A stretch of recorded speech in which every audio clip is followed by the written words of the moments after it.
sa Marilake. Hindi na ako naka-video kanina kasi itong kasama ko ang bilis. Ito bike namin, oh. Yung bike na kasama ko, top of the line, Lenskei na Campagnolo ang group set. Yung sa akin pangmasa S4. Ayan. Asa ka na itong lugar na ito? Ate, anong lugar naman ito? Pinugay pa ba ito? Opo, Pinugay Baras ba? Pinugay Baras. Binugay Baras to.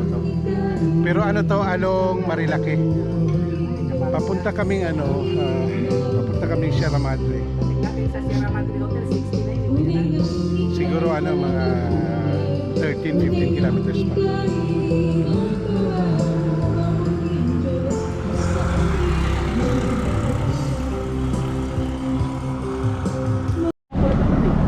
Ilawot, sir.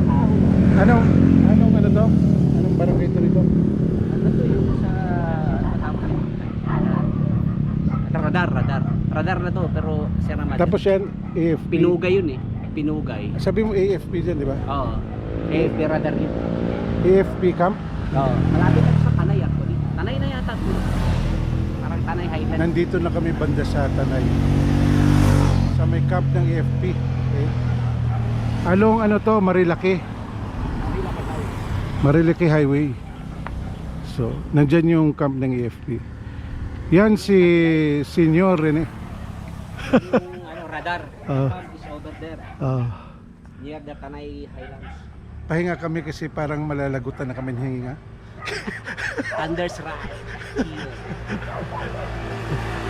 Natin ko yung YouTube mo. Ano yun yan, di ba? Okay, sige, mami ulit.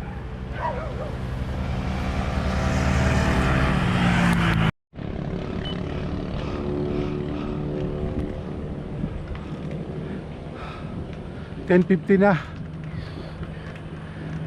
7 kilometers na lang. Doon na kami sa may Sierra Madre Hotel. Yung kasama ko si Rene nandun na.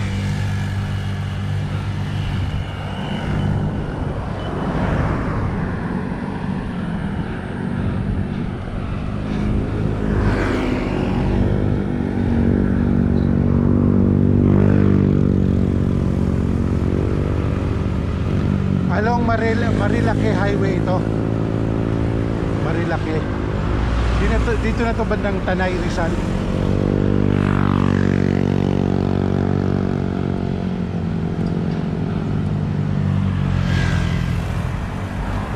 Grabe ito kasi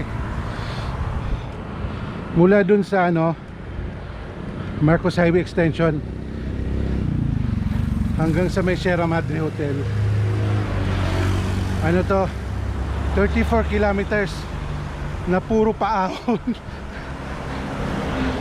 May mga konting baba, recovery, pero karamihan paahon. Grabe. Yan, maraming ganito dito, yung mga kapihan, di ba? Ayan.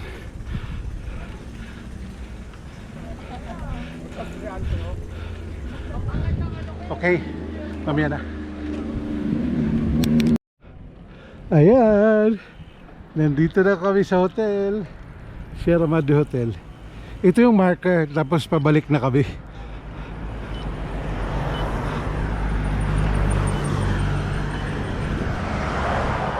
$56 kilometers from Makati.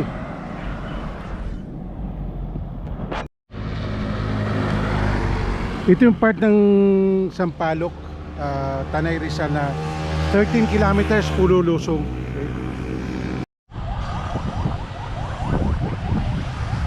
Nagpas na kami Binangonan.